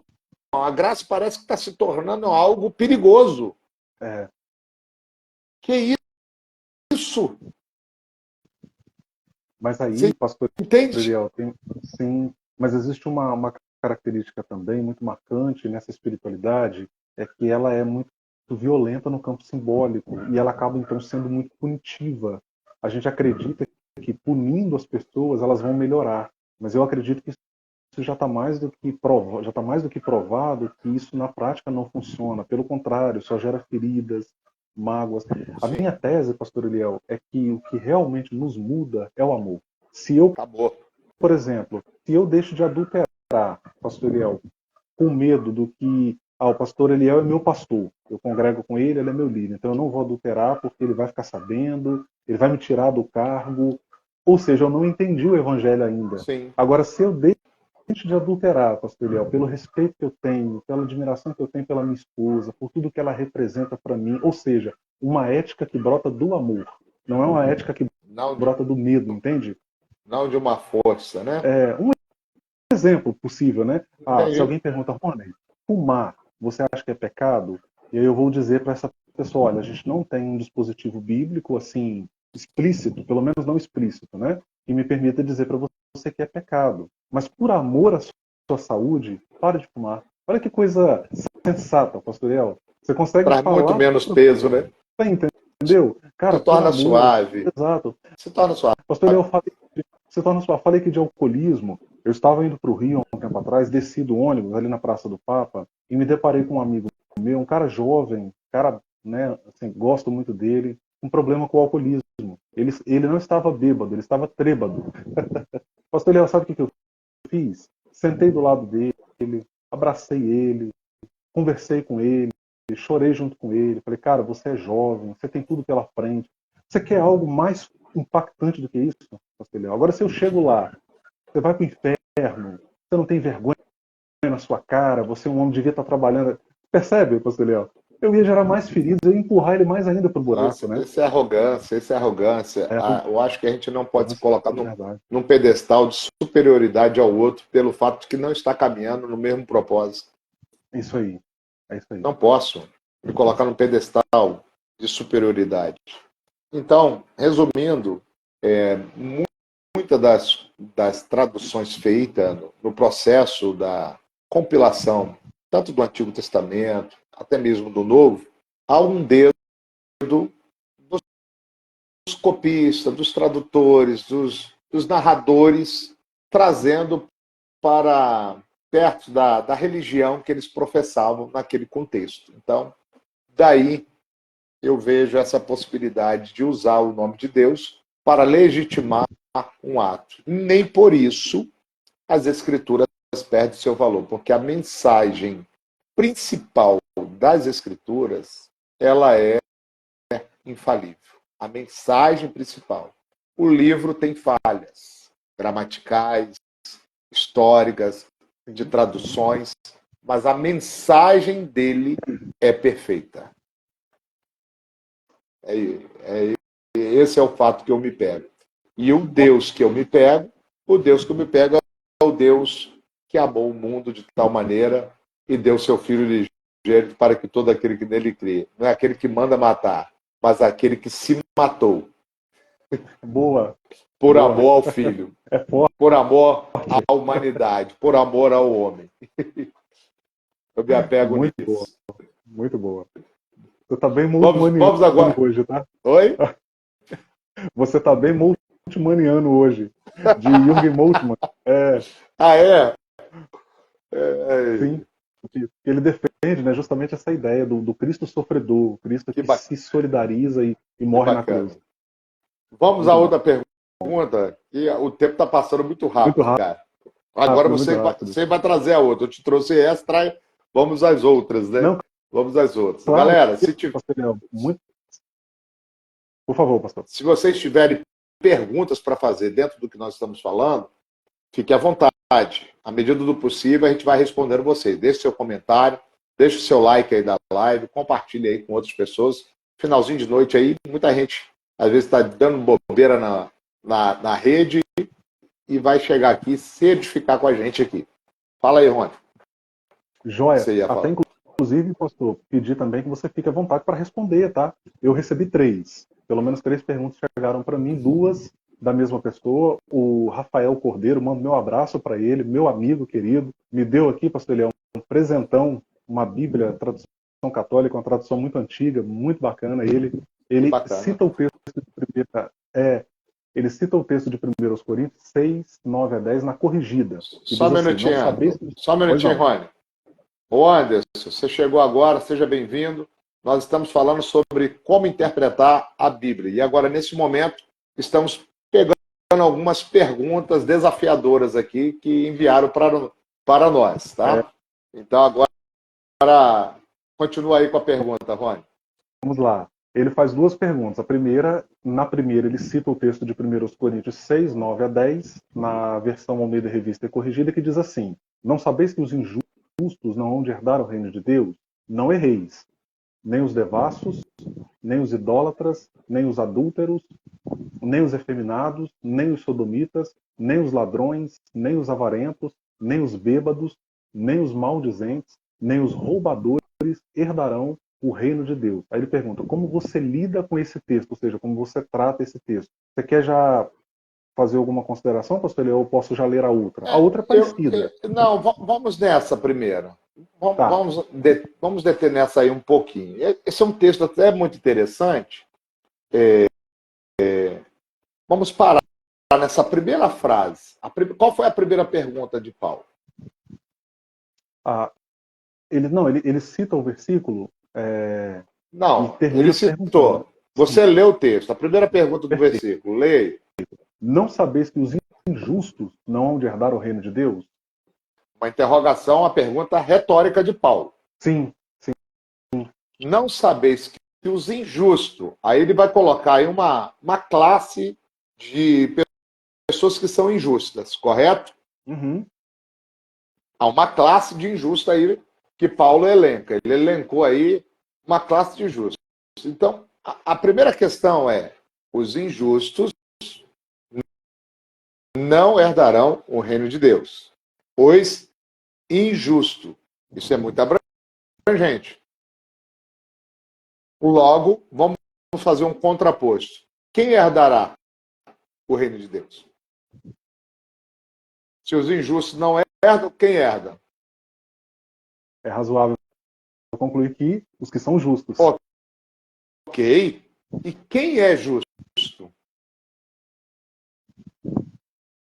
A própria a epístola aos Romanos vai pôr isso em xeque, né? A ideia de que Quem é nós justo? somos justos, né, diante de Deus. Nós somos justos porque deixamos as práticas antigas? É por isso? Não. É por isso que eu não posso. Não. Aí entra a importância da hermenêutica. Eu não posso trazer uma doutrina fundamentada apenas no entendimento desse versículo, mas o que o todo do evangelho diz. Uhum. O todo. Vamos lá. Quem pecou hoje? Eu com certeza, pastor Leão. Dá um amém aí. Quem pecou? Amém. Então você já estaria fora do reino, correto? Pois é.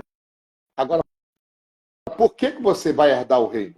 Porque você é justo, não é porque você abandonou as velhas práticas. Algumas práticas nós abandonamos. Outras ainda estão vivas dentro de nós. Como mentira. De vez em quando a gente conta uma mentirinha.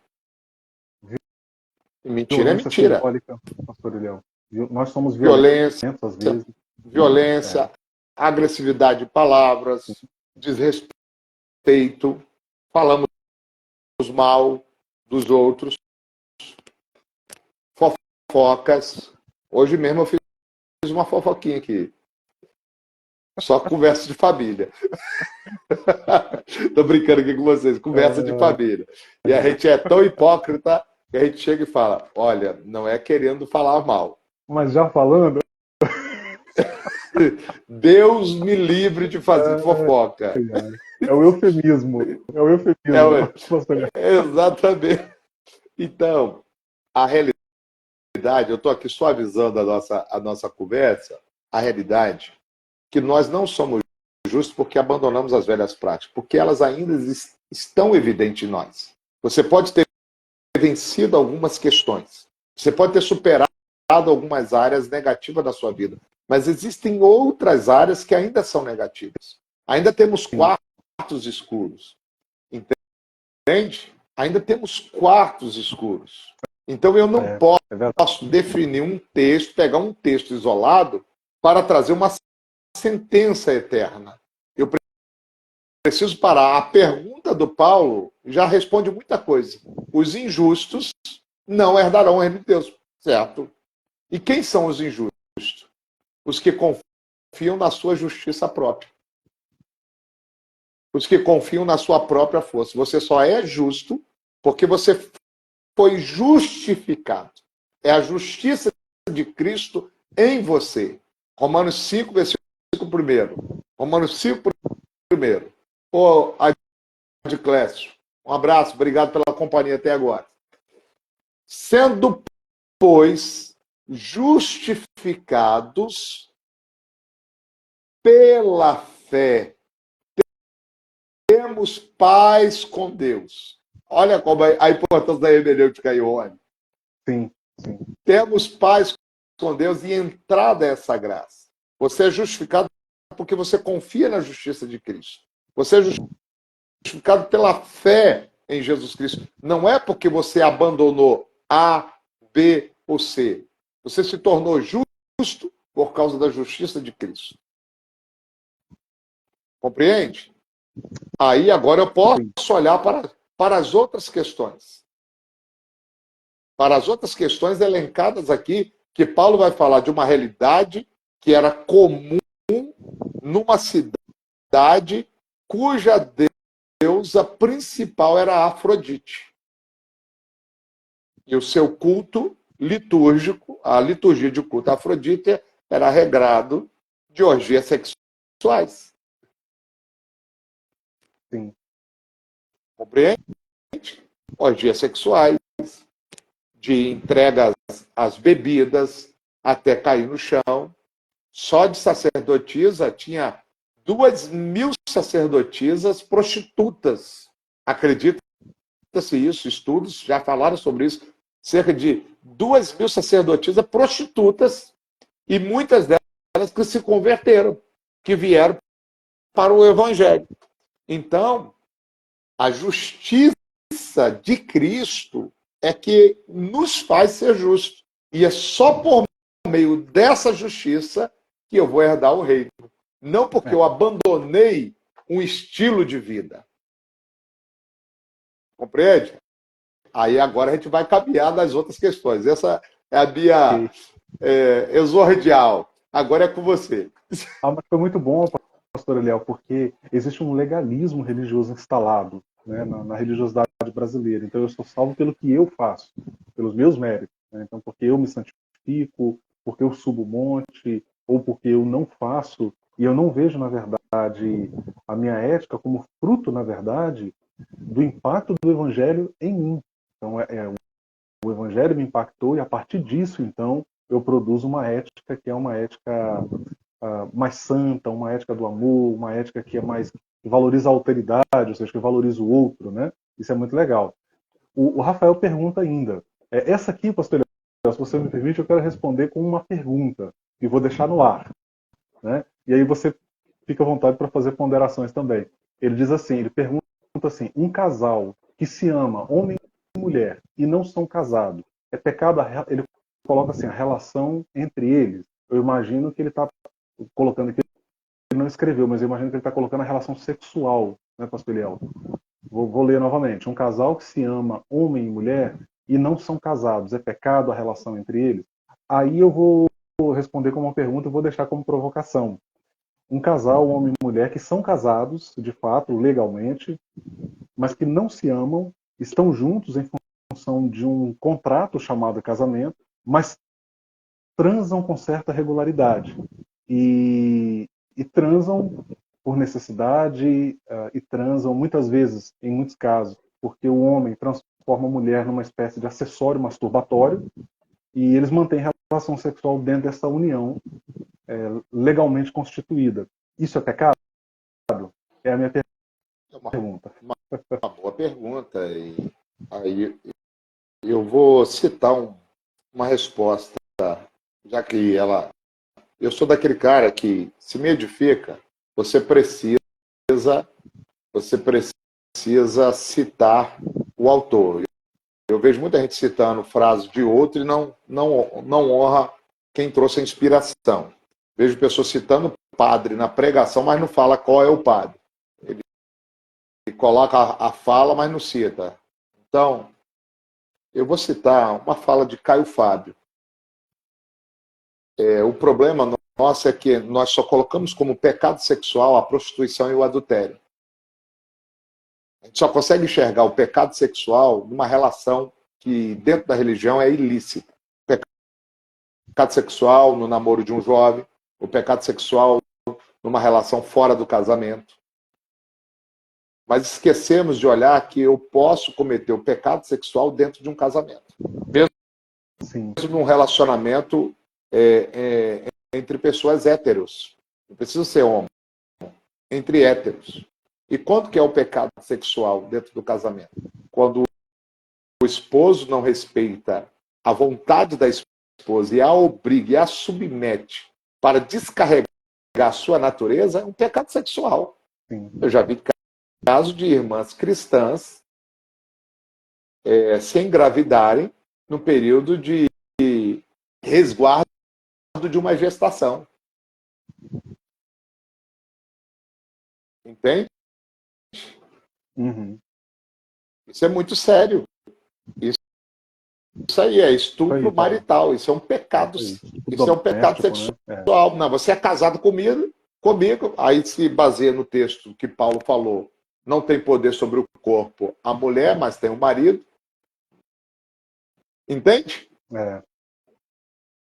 Olha o peso disso aí. Então, o pecado sexual não é só uma questão de uma relação ilícita. E é um assunto muito abrangente, não dá para a gente falar tudo aqui hoje dentro dessa live. Só estou pontuando, tentando verbalizar para que isso venha abrir algumas outras janelas nos irmãos que estão nos assistindo, estão nos acompanhando aqui. Então, o pecado sexual não é só fora do relacionamento, ou numa relação ilícita. Ele pode acontecer dentro do casamento. O fato de alguém não estar dentro de um casamento, já está divorciado emocionalmente, divorciou emocionalmente e cede o corpo sem mais ter admiração um pelo outro. É um pecado sexual. Sim. Isso é um pecado sexual. Um usa o outro, né? Agora, a pessoa vai para o inferno por causa disso? Não, ela já está no inferno. O inferno existencial. Exato. Ela já está no inferno existencial. Porque viver nessa condição já é se sabotar. Já se submete ao sequestro da subjetividade. Sim. Toda vez que você diz não, diz sim, querendo dizer não, você está se sabotando, você está acabando com você próprio. Está se anulando. Isso é um caminho para o e agora, desenvolvimento emocional. Uma resposta à primeira pergunta. Só o fato de se amar não legitima uma relação. Por que você ama e não tem coragem de assumir? Só tem coragem de usar e de ter o prazer. É igual o cara que está vivendo com uma mulher 20 anos, amaziado, e não quer casar. Porque se casar, estraga. Mas a mulher quer casar e o cara não quer. A mulher pode ceder o corpo, a mulher pode cuidar dele, pode cozinhar, mas ele não pode assumir ela pelo matrimônio. Que amor é esse? Então não dá para entender esse tipo de amor. Ele se ama, mas não pode se assumir? Ele se ama, mas não pode legitimar o que existe diante da lei? Por que não se assumir? Agora também não vou massacrar. Existem casos que, vamos ser realistas, 99% dos jovens cristãos transam. Sim. Transam. Eu vou falar aqui de público, eu fiz isso quando eu namorava. E não deixei de ser homem de Deus porque isso aconteceu. Agora eu vou incentivar o jovem para fazer isso? Não. Eu tenho que trazer o peso da responsabilidade de aceitar compartilhar a sua intimidade. Essa pessoa que você está oferecendo a sua intimidade é o homem da sua vida? É a mulher da sua vida? Há uma construção, né, pastor Eliel? Exato. Há um projeto de vida, né? Tudo Ou é isso só pelo será. prazer? Se é só pelo prazer, é muito leviano. É muito leviano. Exato. Você está fazendo da pessoa uma prostituta. Ou um prostituto. Sim. Espero que eu tenha respondido. É uma relação utilitária, né? Uma relação Exato, utilitária, sem dúvida. exatamente. Sim. Aí, meu mano, Osiel, acabou de entrar aí. Um abraço, mano. Bacana. Abraço, Ziel. A Danusa, minha amiga do peito, tomei um café com ela sábado passado, gente muito boa.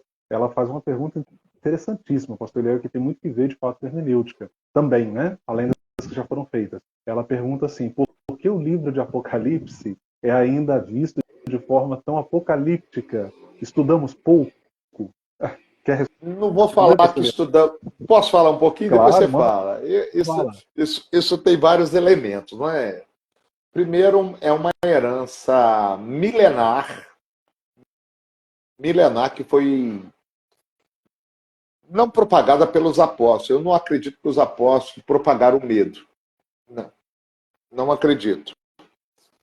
Mas do período da Inquisição, e a Inquisição ainda está aí nas igrejas, uma nova roupagem, com uma nova roupagem, porque hoje o evangelho do medo e da culpa é o que é pregado. Então nós temos uma herança milenar da propagação do medo e que foi utilizado para dominar e controlar as pessoas. Infelizmente, 90% dos que frequentam a comunidade de fé frequenta não porque ama Jesus, mas com medo de ir para o inferno. Estão ali. Por que você está na igreja? Porque eu tenho medo de ir para o inferno. Não é porque admira Jesus, não é porque ama Jesus, não é porque tem uma extrema devoção por Cristo. Entende? Então isso é uma cultura milenar. As próprias pessoas que, mesmo que não frequentam a igreja e não ouvem o evangelho, em algum momento, eu tenho que ir para a igreja porque eu não quero morrer nessa situação, porque eu não quero ir para o inferno. Sim. Essa é a fala. Então isso é uma herança. Segundo, essa nova roupagem da Inquisição, ela ganhou força dos anos 50 para cá, com pregações escatológicas e de uma escatologia conspiratória. Escatologia conspiratória é ótima. Eu tenho eu tenho um ranço da teologia, da escatologia conspiratória. Ela é muito. Ela desenha. Oi? Ela é muito paranoica também, né? Muito paranoica. Ela é muito baseada no que eu queria que fosse. Uhum. Eu quero que seja assim e cria um desenho, ela cria um roteiro de combinações e aí a pessoa que fala sobre aquilo usa uma dramaturgia, o poder da oratória, o drama da fala e aquilo cria-se uma retórica, uma história, uma construção e as pessoas conseguem enxergar. E também dá Ibope, exatamente, Liel. Muito Ibope, diga-se de passagem. Dá Ibope. Então, é uma escatologia conspiratória. Ela vai construir de uma maneira que a pessoa vai viver, vai entrar naquilo ali. E, infelizmente, isso é muito propagado pelo dispensacionalismo. Sim. Essa escola escatológica do dispensacionalismo, ela promove muito esse medo e leva a pessoa a distorcer o sentido profético, literário, figurativo do Apocalipse. Então, primeira coisa, ao ler o Apocalipse, eu preciso olhar para quem ele foi escrito. Ele foi escrito para uma igreja do primeiro século, de uma igreja que estava sofrendo a perseguição do Império Romano. Então, quando você olha lá a besta do Apocalipse, para os irmãos do primeiro século, eles tinham em mente quem? O Nero. Sim. Eles tinham em mente o Nero, que fez perseguição aos santos, prevaleceu contra os santos e tal. Não é o mesmo sentido que nós temos hoje. Então você cria, igual você pega lá, por exemplo, as duas testemunhas do Apocalipse. Eu não consigo assimilar como que uma pessoa quer ressuscitar Enoque e Elias para virar a testemunha do Apocalipse e pregar numa geração que não se enquadra a eles. Coloca Enoque e Elias no tempo de hoje, gente. Onde esses caras vão se encaixar aqui? Entendeu? Então, isso é uma herança milenar, uma herança da Inquisição, uma propagação de uma escatologia conspiratória. Agora, a vez está contigo, Rony. Não, eu quero. Não, na verdade, eu vou passar a minha vez. Eu vou passar a minha vez para um teólogo católico. Ele tece um comentário interessantíssimo sobre o Apocalipse. Ele vai dizer que. Eu estou com o texto aqui na minha frente, vou ler para os nossos internautas, é pequenininho. Ele vai dizer que esta não é a função de um Apocalipse, ou seja, incutir medo, pavor. Ele está fazendo uma análise exegética do livro, né? Então ele vai dizer, esta não é a função de um Apocalipse, particularmente do Apocalipse de São João. Seu papel não é o de alimentar nossas fobias, sequer de despertar um medo ou uma angústia que poderia mostrar-se salutar diante da situação em si. É antes a revelação de uma saída, o exercício de uma lucidez não desesperada. Olha que fantástico. Olha isso, repete essa frase. O exercício de uma fantástico. Ele vai dizer, lucidez... é antes a revelação de uma saída, o exercício de uma lucidez não desesperada. Aí ele prossegue. Alguns dirão que todas essas advertências, ou seja, advertências do livro de Apocalipse, são preparativos eficientes para um parto, tradução igualmente possível da palavra Apocalipse. Só que ele vai dizer, antecipar a dor permite que possamos enfrentá-la de uma maneira melhor. Quando aprendemos a relaxar e nos entregamos de coração à experiência devastadora, isso permite que a atravessemos, não sem dor, mas, ao menos, de modo menos dolorido. Então ele está fazendo uma análise do livro de Apocalipse considerando esse fundo histórico, que mostra justamente isso, pastor Eliel e todos que nos assistem, né? O que você acabou de dizer. O Apocalipse é escrito para cristãos que estão sofrendo, que estão debaixo de uma intensa perseguição, possivelmente martírio, muito possivelmente martírio, né? Porque o autor faz alusão ali aos mártires da grande tribulação. Essa grande tribulação ali, de um ponto de vista histórico, é possivelmente uma alusão a essa perseguição sob Nero, e, no entanto, ele escreve para comunicar esperança, para mostrar que existe uma realidade paralela. Porque a literatura apocalíptica, pastor Eliel, ela é um gênero literário que começa a florescer no segundo século antes de Cristo e ela se estende até o segundo século depois de Cristo, né? E o Apocalipse de João, ele emprega muito desse gênero literário. E é característico desse gênero literário mostrar duas realidades paralelas. Então você tem uma realidade terrena e uma realidade celestial. Acima dessa realidade terrena tem uma realidade celestial. É isso que João está mostrando, exatamente isso que você vê no Apocalipse, né? Tanto é que em um dado momento ali, o anjo diz para João, João, sobe para cá, que eu vou te mostrar coisas que estão acontecendo aqui em cima. E no final, o bem vai triunfar. O bem triunfa sobre o mal, né? Então Sim. Veja, o Apocalipse, pastor Eliel, na verdade, ele é um livro de esperança, de consolo. E aí eu concordo com a pergunta da Danusa, porque eu acho que sim, em certa medida, pastor Eliel, nós estudamos pouco o Apocalipse. O Apocalipse ele pode ser estudado de forma mais profunda e numa outra perspectiva, né? Não nessa perspectiva Sim. de medo, de desespero, né? Vamos ler alguns comentários aqui, Rony. Manda bala. Bombando, né? Leque, tá bom o assunto hoje. O pessoal tá interagindo com a gente aqui. Ele diz que legal. Trata sobre como a religião pode ser usada como instrumento de terror em obra, temor e tremor. O professor Eliel declara aqui que a única pessoa que eu vejo pregando o Apocalipse como esperança para a igreja é o pastor Eliel. Obrigado, Eliel.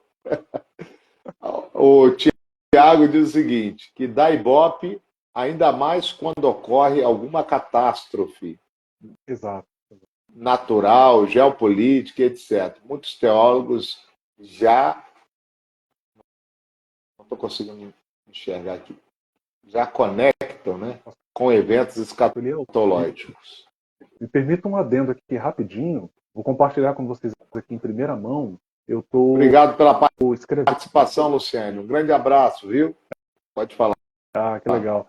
É rapidinho, Pastor Eliel, quando você citou a fala do colega que comentou no chat, eu estou escrevendo um artigo científico que eu devo submeter a um periódico com o seguinte título, mas talvez eu possa mudar, porque está em construção ainda, né? Sim. O título é assim, Dispensacionalismo no Brasil e Xenofobia Invertida, Caminhos e Descaminhos de uma Escatologia, Caminhos e Descaminhos de uma Escatologia.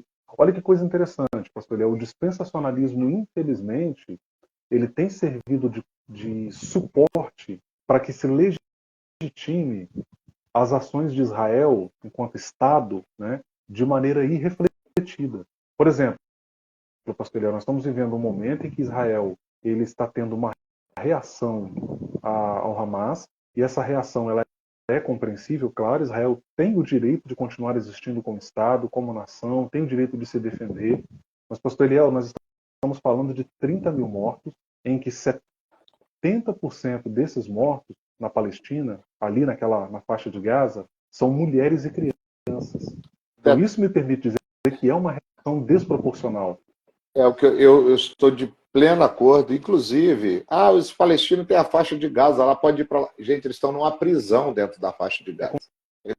Complexo. É uma realidade complexa. Eles estão em uma prisão. E nós não podemos, mesmo que amamos Israel, eu tenho que amar Israel, mas eu preciso também amar os palestinos. Claro. Entende? Exatamente. Isso é questão. E até porque, se você pegar a luz do evangelho que Paulo recebeu, ele diz: em Cristo não há judeu nem grego, todos são um. Somos nivelados em Cristo. Acabou. O Israel de Deus é todos que seguem a Cristo. Acabou. E nós precisamos amar os israelenses, amar os palestinos. E parabéns aí ao governo brasileiro por acolher alguns palestinos aqui no Brasil. Eles precisam ser acolhidos, precisamos respeitar, chorar a morte tanto dos israelenses, mas também chorar a morte dos palestinos também. Isso é um dever nosso como cristão. Sim. E não me chame de comunista por causa disso, viu? Porque agora, se você falar algo assim, você já é comunista, é isso. Não, irmão, nós somos cristãos e buscamos reproduzir a vida de Jesus. Tem mais alguma pergunta, Rony? Não, é essa aí. Fechou, Leão. Fechamos, rapaz, passou muito rápido. Muito a gente rápido. vai ter que... Muito rápido, muito bom. Quase 10 horas, rapaz. Nós falamos um mal. E aí, botei até batom em mim aqui sem querer. Que miséria é essa? Vai virar meme. Vai virar meme. Rapaz, virou meme. Eu tô aqui até... Nem sei como é que esse troço entrou aqui, rapaz. Eita! Jesus, me liberta aqui, Senhor. Sai daí, ó. Saiu. Saiu. Gente. Muito boa. Terminamos a live em alto nível, até com batom.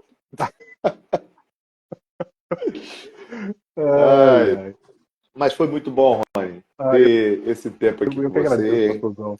Obrigado a todos vocês aí que participaram conosco. A pessoa está rindo até agora aí do filtro que entrou, cara. Muito obrigado pela companhia de todos vocês.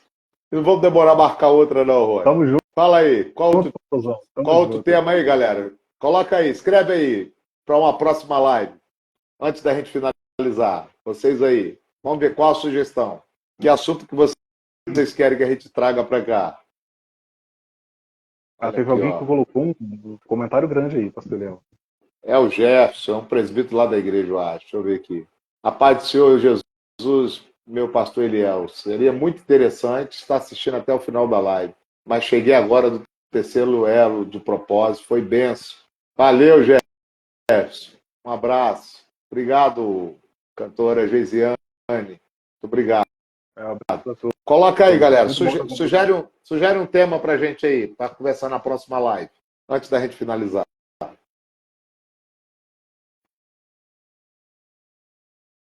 Leviatã, gostaria. E Jezabel. Leviatã e Jezabel. Entendeu, pastor? Não, Leviatã, quem prega isso é o pai do G12, o apóstolo René Terra Nova. Eu vi ele pregar sobre isso. Não é um assunto que eu domino muito, o José Donizete, mas a gente vai estudar aí. Vou ver o que a gente pode pensar sobre isso. O Donizete é um amigo querido. Um abraço. Zé Donizete. Donizete aqui era daqui de João Neiva, José Donizete. Olha só. Gente boa, homem de Deus de oração. Gente muito boa, nossa. O Paulo deu uma sugestão interessante. Religiosidade líquida. Olha, vamos anotar essa, vamos anotar. Interseção com Bauman, hein? Oi? Interseção com o pensamento de Bauman, sociólogo polonês, pastor Eliel, um grande pensador. Sim. Na minha opinião, Bauman é o maior intérprete do nosso tempo. Assim, a melhor leitura do nosso tempo é a baumaniana. Ele acertou já temos um tema. Anota aí, Rony. Você que está com o computador de frente aí, anota aí. Já. Escreve outro aí, galera. Vamos lá, mais um tema. Depois a gente vai colocar uma enquete para votação. Se tiver mais tema aí, tem o do José Donizete, tem o do José Donizete, do Júnior, né? Escreveu o último agora. É o Paulo Júnior. Isso. Vamos lá. Escreva mais um tema aí que a gente possa conversar. Não é nem debate, é diálogo. Não fique com vergonha de comentar. Qual o próximo tema que a gente pode levar para a live? Pastor Eliel, eu sei que eu sei que não vale eu, né? Mas deixa eu dar uma sugestão possível para você considerar. E aí a ideia seria ouvi-lo mais ainda. Pensar a questão, eu acho que é um tema bem interessante, pensar a questão dos desafios para a vida pastoral. Eu acho que é bem bacana, porque pastor Eliel, pastores também são homens, pastores também sofrem, adoecem emocionalmente. Opa! Anota aí, evangélicos e cultura brasileira. Olha aí. Olha. Boa. Tá esquentando o negócio, hein? Então, fala tá. Os desafios do Ministério Pastoral. Joia. Muito bom. Eu vou anotar aqui também. É bem interessante também, né, Rony? Aí o bom... porque, pastor, existe uma mística em torno do pastor no movimento evangélico brasileiro que, a meu ver, é muito equivocada, né? Por exemplo, uma irmã chegou para mim após uma palestra e falou assim: Rony, o que você me diz de um pastor que divorcia? Eu falei assim: eu acho que ele é homem como qualquer outro. O fato dele ser pastor não quer dizer que necessariamente ele vai ser feliz no casamento. Aí ela ficou assim, né? Levou um susto, acho que ela não esperava essa resposta. Então, é aquela coisa, sabe, pastor Eliel, de que, de maneira talvez inconsciente, mas se anula a humanidade do pastor, por ele ser pastor. Né? Eu acho que é um grande... Entendo que é um grande equívoco. Boa. Evangélico e cultura brasileira. Mais algum tema aí, galera? Se tiver mais um, escreva. A gente já está partindo aqui para os finalmente. Um tema para a próxima live para a gente conversar aqui. Tivemos uma frequência boa hoje, hein, cara? Muito bom. Foi boa a frequência. O pessoal está animado.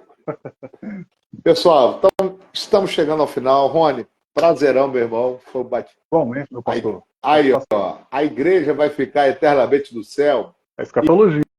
Isso é, ô Filemon, seria para a gente conversar sobre isso ou é uma pergunta para responder agora?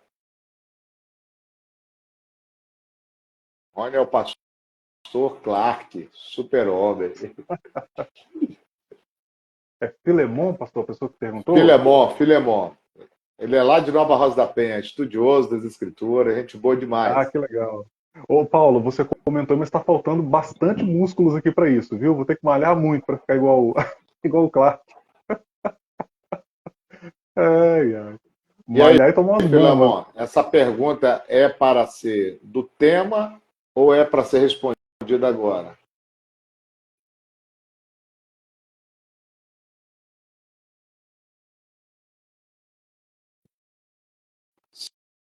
Sim, baseado em Apocalipse 21. Joia. Anotei também, pastorzão. Anotou. Eu tô achando que ele está querendo que a gente responda agora, ô Rony. Pelo que eu estou entendendo aí. Hum,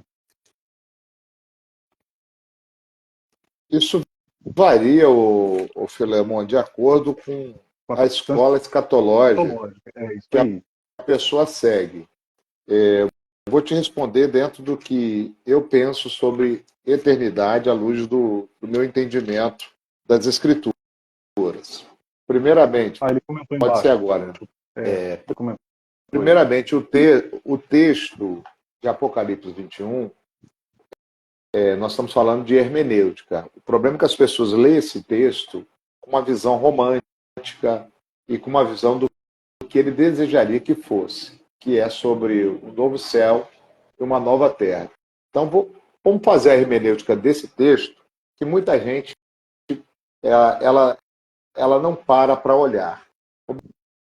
Observe bem, do que se trata o capítulo 21. Vou ler na NVI aqui, mas muda pouca coisa em relação ao meio da revista corrigida. Então vi novos céus e nova terra. Pois o primeiro céu e a primeira terra tinha passado e o mar já não existia. Ponto. Agora vai mudar o assunto. Vi a cidade santa, a nova Jerusalém, que descia dos céus, da parte de Deus, preparada como uma noiva adornada para o seu marido. O que ele está vendo? A Nova Jerusalém. Qual é a característica da Nova Jerusalém aqui? O que chama a atenção dele? Preparada como uma noiva adornada para seu marido. Correto? Sim.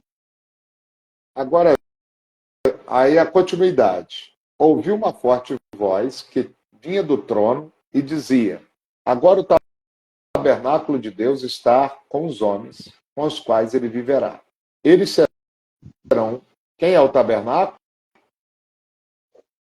Eles serão os seus povos, e o próprio Deus estará com ele e será o seu Deus. Os próprios salvos são os tabernáculos de Deus. Morada de Deus, habitação de Deus. Aí vem aqui. Versículo 9, a sequência do texto, que vai trazer luz ao versículo 2. Versículo 9. Um dos 7 anjos, que tinha as 7 taças cheias das últimas 7 pragas, aproximou-se e me disse: venha, eu mostrarei a você o quê? Responde aí. A noiva, a esposa do cordeiro. Referência a quem? Referência a quem? Quem é a noiva? Quem é a esposa do cordeiro?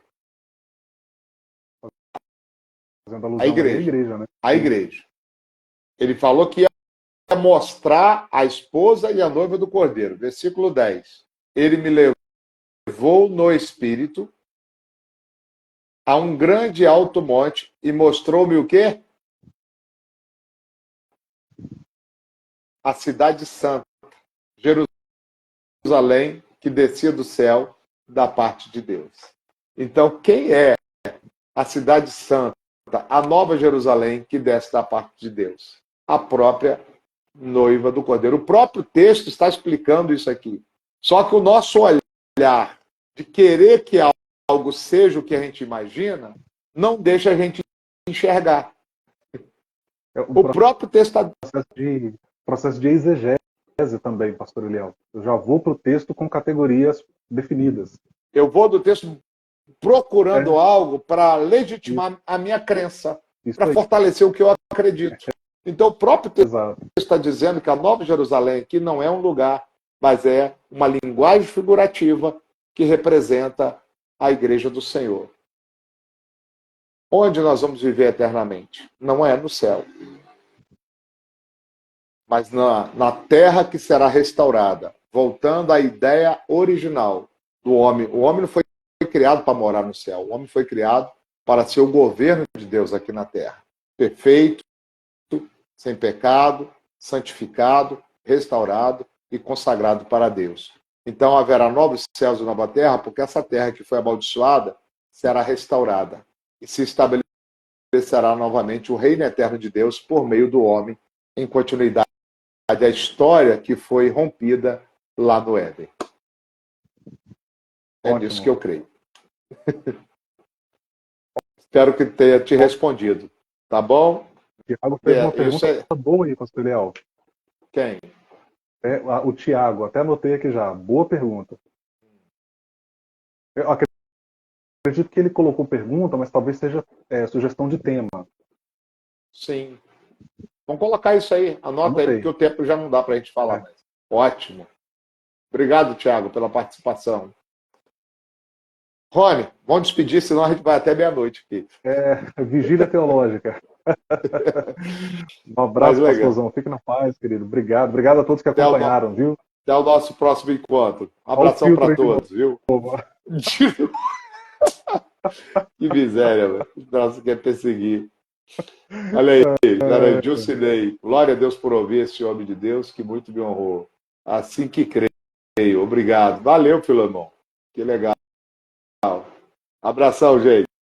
Até logo mais. Um abraço, pastor. Fique com Deus, gente.